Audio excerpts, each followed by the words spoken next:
ঘর্ষণহীন তলের ক্ষেত্রে কবিগলের ত্বরণের সমীকরণটা আমাদের কি হবে এখানে সুন্দর করে বুঝিয়ে দেওয়া আছে।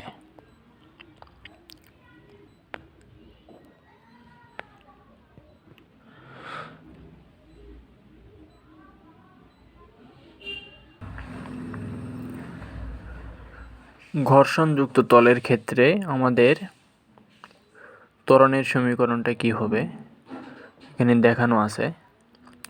বস্তুর ভর অভিকর্ষ ত্বরণ আমরা জানি এবং ঘর্ষণ গুণাঙ্কের মান জানলে এখান থেকে আমরা খুব সহজেই ত্বরণের মান নির্ণয় করতে পারবো।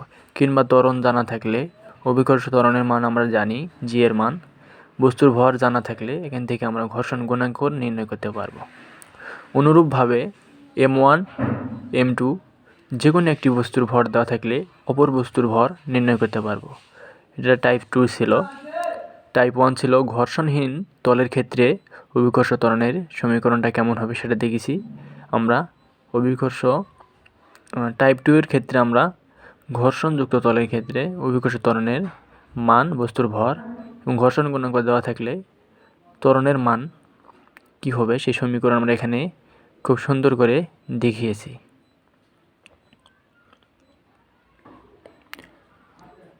টাইপ 3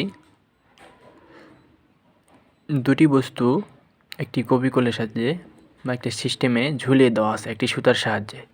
m1 আর m2 ভরের দুটি বস্তু ঝুলিয়ে দেওয়া আছে।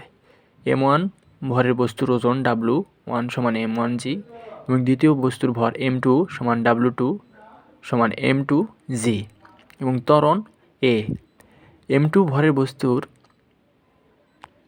ভর বেশি হওয়ার কারণে এর ওজন নিচের দিকে ক্রিয়া করতেছে।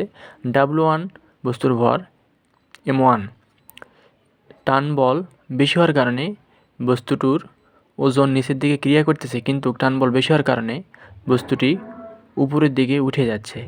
এবং দ্বিতীয় বস্তুর ভর বেশি হওয়ার কারণে এবং টান বল কম হওয়ার কারণে বস্তুটিকে সে ধরে রাখতে পারতেছে না, যার ফলে বস্তুটি ওজন নিচের দিকে ক্রিয়া করতেছে। তো আমরা খুব সহজে F সমান ma নিউটনের দ্বিতীয় সূত্র থেকে আমরা জানি ত্বরণ A সমান F/m। এখানে এই সূত্রে অ্যাপ্লাই করলে আমাদের ত্বরণের সমীকরণগুলো খুব সহজে বের করতে পারতেছি। তো m2 ভরের বস্তুর জন্য বল F সমান m2a। তো বল F সমান m2g - t। টান বলটা বস্তুর ওজনের চেয়ে কম, তো m2g - t, তাহলে বল এখানে আমরা পেলাম সমান m2a। এবং m1 ভরের বস্তুর জন্য t1 - m1g সমান m1a। টান বলটা বেশি এবং বস্তুর ভর m1g ওজন কম হওয়ার কারণে টান বলটা বেশি, তাই t - m1g সমান m1a হয়েছে। তো সমীকরণ থেকে আমরা খুব সহজেই a সমান g × m2 - m1 বা m1 + m2 আমরা নির্ণয় করতে পারতেছি।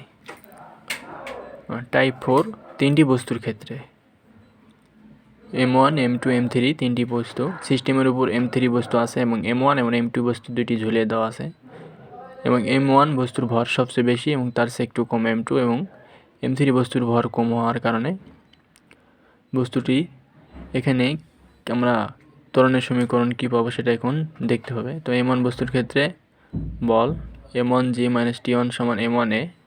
m2 ভরের বস্তুর জন্য m2 - t2 - m2g সমান m2a। m3 ভরের বস্তুর জন্য টান বল t1টা বেশি এখানে t2-র চেয়ে, তো t1 - t2 সমান m3a। তো এখান থেকে ত্বরণের সমীকরণ a সমান g × m1 - m2 বা m1 + m2 + m3। তো আমরা এটা দেখতে পেলাম তিনটি বস্তুর ক্ষেত্রে।